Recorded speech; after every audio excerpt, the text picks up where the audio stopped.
Hello and a warm welcome to the program. I'm Melinda Kinlami. Our focus is on the Northwest today, but first, our top stories. Nigeria's former president, Dr. Goodluck Jonathan, has tasked the current administration to remodel the practice of democracy. He made a call at a one-day symposium to mark 25 years of unbroken democracy at the banquet hall of the State House, Abuja. He said the current situation, where a winner in an election takes it all, promotes rancor and it's unhealthy. He also used the occasion to ask the political class and elites to lead by example.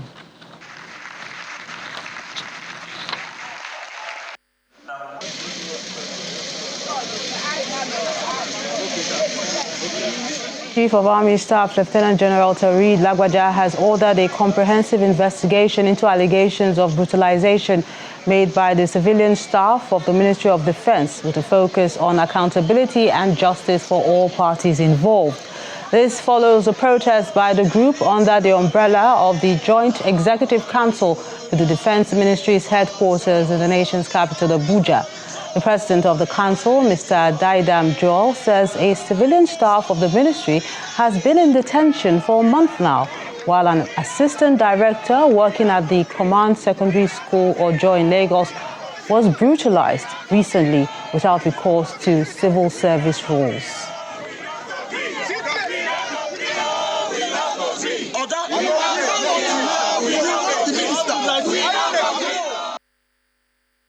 Yesterday, you see the videos trending where one of our assistant director, civilian, was brutalized by some private soldiers in Lagos, the Command Secondary School in Ipaja, Lagos. And they have killed somebody already, one of our members, Comrade Richard, for some months back.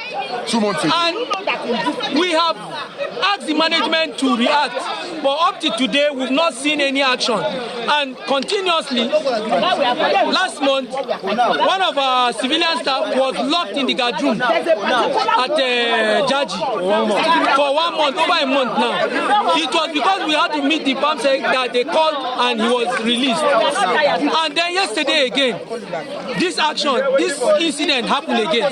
So it means we are endangered species in the Ministry of Defense, and that is why we have agreed in the union that all the civilian personnel should withdraw all our services in all the Ministry of Defense formations, everywhere from the headquarters to all the CPUs. So nationwide, we are withdrawing our services to the military until the Minister of Defense himself, and the CDS come here, and then we will give them our own demands. Yes. Because we are endangered now. We don't know who will be next. Richard has died. So many people have been brutalized. Too much. So we are not taking it again.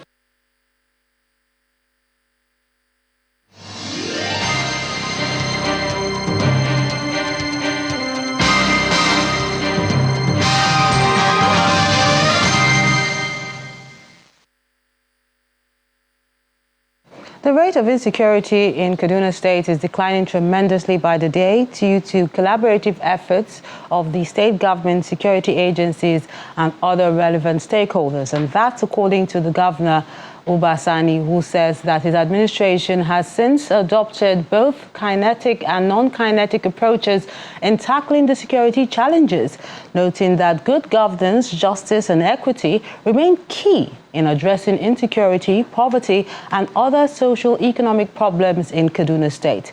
He spoke when he hosted religious leaders at the Sir Kashim Ibrahim Government House in Kaduna.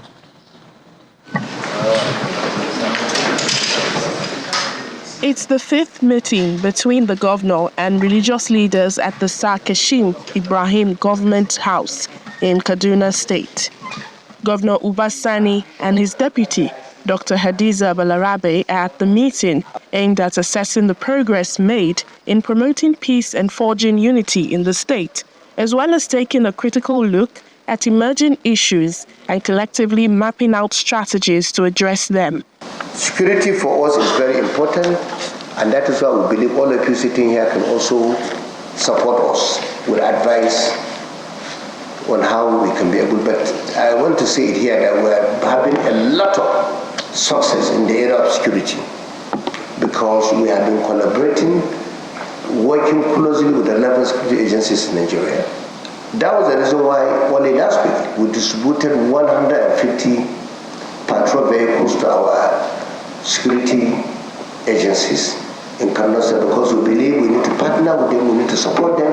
And again, we have been having meetings with our traditional institutions because we believe we need to also improve the level of intelligence sharing and gathering. It's also an opportunity to render account of his stewardship in the last 1 year and highlight some of the achievements made in the areas of healthcare, agriculture, poverty alleviation, and infrastructure development. When we came in, I sat down with the deputy governor. I said, look, for the first time in this of Kaduna, we need to deliberately put a lot of money in agriculture.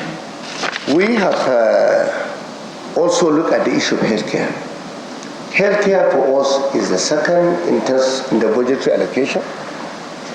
We budgeted about 15% of our budget in healthcare, which is about 71 billion. That is what we budgeted in healthcare. The meeting later goes into a closed-door session. The religious leaders commend Governor Sani for his open governance policy and applaud him for the achievements recorded so far. It's very good that he's interacting with stakeholders and all the members of the community and the society to see what he's doing and so that they can understand what the government is doing. And I hope this kind of meeting will continue, not only at state levels, but even nationally. What the governor has done today is very strategic, calling religious leaders to give a report of his stewardship and opening the doors or the gates for us to frankly discuss the issues that are there, matters arising with him. They have resolved to work closely with the Kaduna State government to rebuild trust in their communities, promote inter-religious understanding, and offer meaningful suggestions that will assist the Governor Sani administration effectively. Staying with security issues, Governor Dauda Lawal of Zamfara State has lamented the laid-back attitude of the police and military in combating the menace of banditry. He says the uninspiring attitude of federal government-controlled security agencies is responsible for the creation of the state security outfit Community Protection Guards in January. According to him, governors often get frustrated as they don't have control over the military, police, or civil defense, and when they are needed, they are nowhere to be found. Governor Lawal made the comments on our breakfast program, Sunrise Daily. It has been ongoing for the past 12 years. The security challenge in Zamfara State, and which is the banditry issue, kidnapping, cattle rustling, and so on and so forth. It's unfortunate the way things are, and sometimes you even wonder what kind of human beings are we? Because when you look at the situation in Zamfara, it's the same people, same culture, 99% same religion. What exactly are they fighting for? That is a $1 million question. I can understand if you talk about Boko Haram, maybe they believe in certain religion. If you go to Niger Delta, they are fighting for economic reason. What about Zamfara? That is a $1 million question. It's something we inherited, and we're doing so much to make sure we take care of the situation. Part of which I did was to set up the Community Protection Guard. We as governors, we don't have control over the military, we don't have control over the police, as well as the civil defense. In most cases, you get frustrated in terms of where do you get help from? When you needed these people, there will be nowhere to be found. And therefore, the best thing to do is to set up that kind of security outfit. And honestly, there's a lot of political undertone in these security issues. Some, you find it very difficult even to come out and say this. but I know what we're going through. Like I said, sometimes you're really helpless. When you need them, they're not there. Or even when they're there, they were given certain instructions on what to do and not to do. That is the true situation. Let me say this categorical. If we're committed, if we're serious, you can take care of the situation within 2 weeks, maximum. While we're trying to take care of the situation, somebody, somewhere, somehow, behind our back is negotiating with the bandits. As a governor of a state, without my knowledge, look, we're talking about kinetic and non-kinetic approach. In Zamfara state, there was a series of negotiations with these bandits, not once, not twice. What happened at the end? Nothing. And for goodness sake, how do you even begin to negotiate at the point of weakness? You can only negotiate at the point of strength, when they know you mean business. It's just a money venture making kind of a thing. Zamfara state has become the hub of banditry in Nigeria, or in northern Nigeria. If you're able to take care of Zamfara today, believe me, you have solved more than 90% of banditry issue in northern Nigeria as a whole. In Kebbi State, the Emir of Zuru, Alhaji Mohammed Sami, is appealing to Governor Nasir Idris to sustain development efforts aimed at addressing challenges in the state and the Northwest Zone. The monarch encouraged the governor to remain focused on this trajectory and not be deterred by those who do not have the state's interest at heart.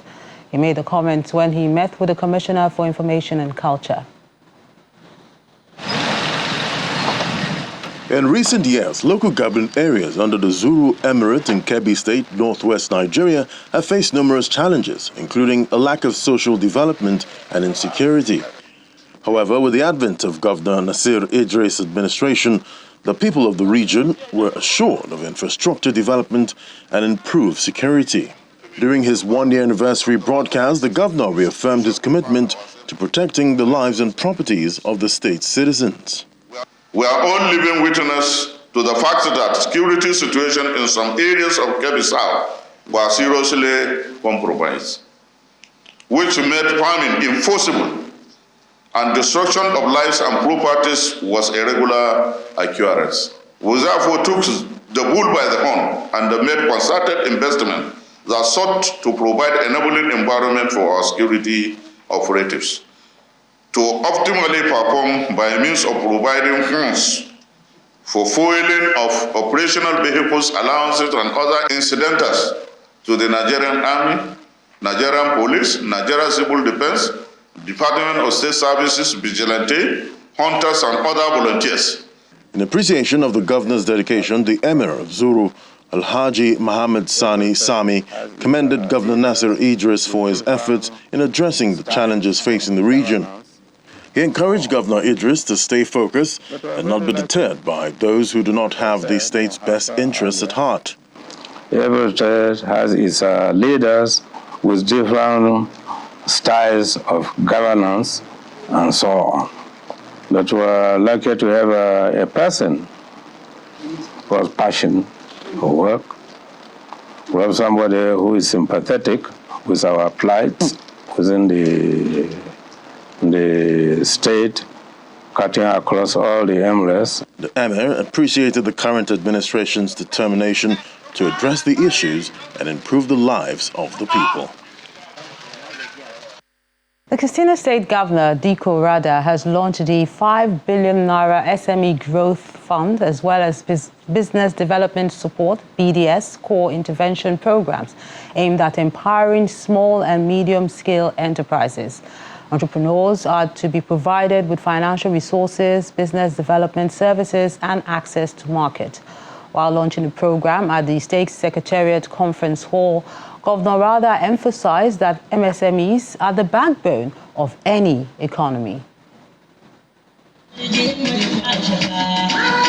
As part of measures to reshape the economic landscape of Katsina State, Governor Dikko Rada has launched the 5 billion naira SMEs growth and the Dikko Business Development Support BDS Core Intervention Programs.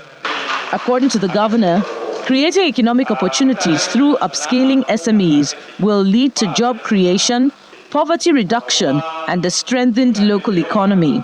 Our strategy of embedding the BDS Core and the MSME growth funds monitoring and evaluation framework is to address those challenges head on.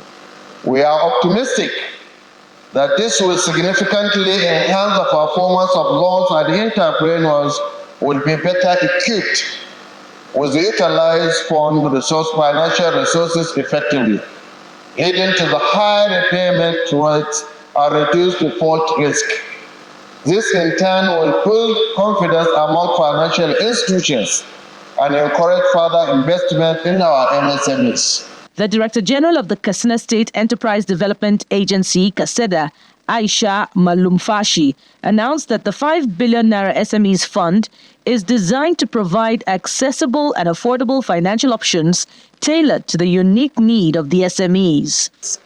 Whether you're a startup looking to scale up your business, or you're already an established enterprise willing to strengthen, or you're seeking to elevate, or you're trying to expand your market share, this fund will provide you with the necessary support and ability to get to your full potential. The Bank of Industry is partnering with the Katsina State government to launch the 5 billion naira Micro, Small and Medium Enterprises MSMEs Growth Fund to enhance the economic landscape of the state. BOI, we are here to partner with you, Your Excellency, that the fund today, they partnered with 5 billion, which the breakdown is 4 billion matching fund. Katsina will bring 2 billion, and BOI will match with 2 billion. And in addition, Katsina is also giving us a 1 billion matching fund. 136 beneficiaries drawn from the 361 political wards in the 34 local government areas of the state have pledged to help run and expand ethical businesses to tackle the unemployment in the state. The Jigawa state government says it's committed to transforming fishing activities in the state. The governor, Mr. Umar Namadi, revealed this during the 3rd edition of the Fishing Festival. Our correspondent, Sadiq Ilyasu, has more in this report. Fishermen from across the state gather here in our local government area of Jigawa state for the 3rd edition of its Fishing Festival. They display their swimming skills by racing each other.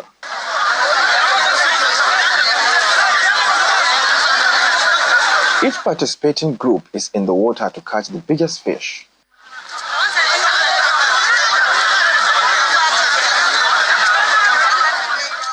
After long hours in the water, with care and strategy, this group has a big catch.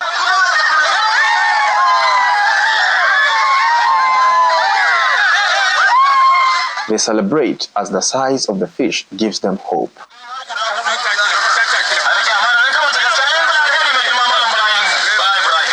Different sizes have been caught and their weight is taken to ascertain the winner. We have caught 120 kg, 40 kg, and different other sizes. This shows the commitment of our youth is fishing. Fishmongers join as spectators planning to purchase the fish caught by the participants. The river, we usually come over here to buy fish from here, to buy fish for our customers over there. As I said, I run hospitality business, and the fishes here is not an ice fish, it's a river fish, fresh from the river. So, and they are especially, I mean, the taste is different from what you have from the ice. That's why we usually come over here to buy this fish so that we can supply to the customers in the hotel. On his part, Malam Umar Namadi, the Jigawa State Governor, is dedicated to empowering youth in fishery and agriculture. Fishing is one of the main business of our people here. So we feel that there is need for us as a government to see how we can improve it, how we can expand it, and then sustain it. So this has given us an idea, and that we have seen that people are interested in this. So we are going to expand this fishing festival. The stocking of fingerlings, instead of 3 dams, 3 rivers that we are doing of 90,000 each, now we are going to expand it to all our rivers so that we can stock them with fingerlings so that our people will have a means of livelihood. And you can see that fish is the only protein that is affordable to the people. So now we want to also improve the level of protein to our people, and fish is the only one that is cheaper and that is affordable. So I think expanding production of fish is very, very important. It will improve our economy, it will reduce rural-urban migration, and then it will also keep our youth busy. So I think this is an event that is, we are happy with it, and I will continue to expand it, and we'll continue to do it now regularly, year by year, inshallah. The Jigawa state government's commitment to transforming the fishing sector aims to boost the local economy and empower youth in the region. Sadiq Ilyasu, Channels Television News. Governor Abba Yusuf has flagged off the distribution of federal government palliatives given to the Kano state government. The governor appreciated the president for the gesture and promised to ensure that the food items reach the vulnerable members of society through a transparent system, as his administration is also keen on cushioning the hardship faced by the poor masses. Our correspondent, Nanchin Vincent, has this report.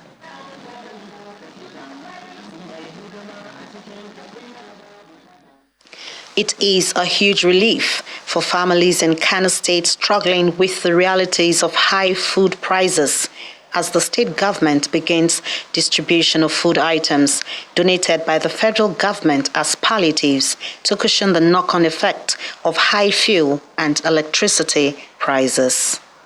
Governor Abba Yusuf receives the food items and thanks President Bola Tinubu for the kind gesture.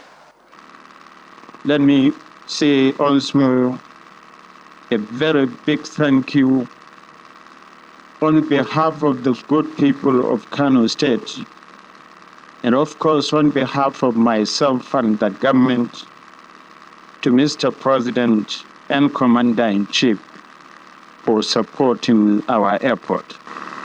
He further notes that the state will continue to support agricultural input for food security and development of the state. We have equally empowered our people and moved them away from handouts.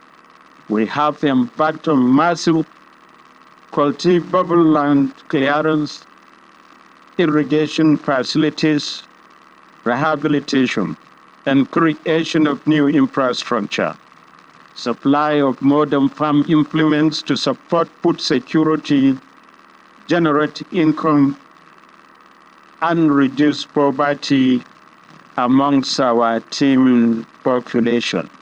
Aside from the recent federal government policies, another major reason for scarce and expensive food is flooding, and the National Emergency Management calls on the Kano State government to begin early preparations to avert disasters seen in previous years.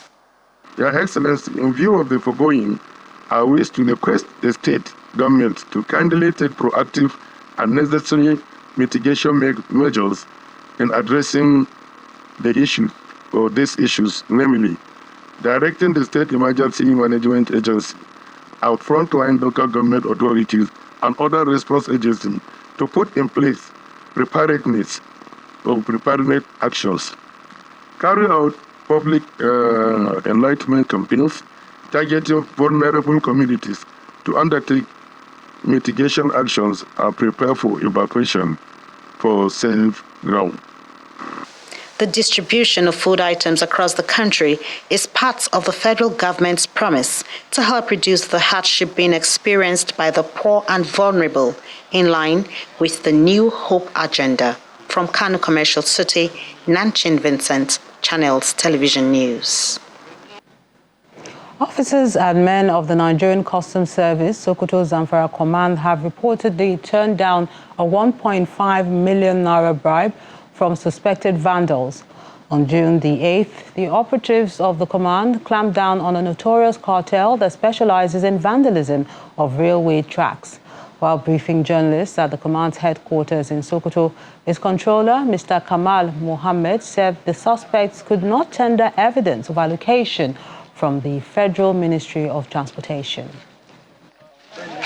On the 8th of June 2024, operatives of the command clamped down on a notorious cartel that specializes in vandalization of railway tracks.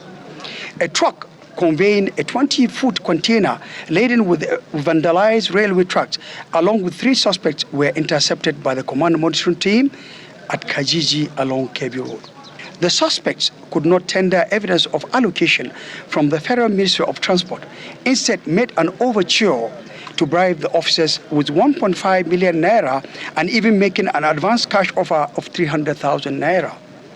Out of patriotism and integrity, the officers chose the path of honor by detaining them at the command headquarters.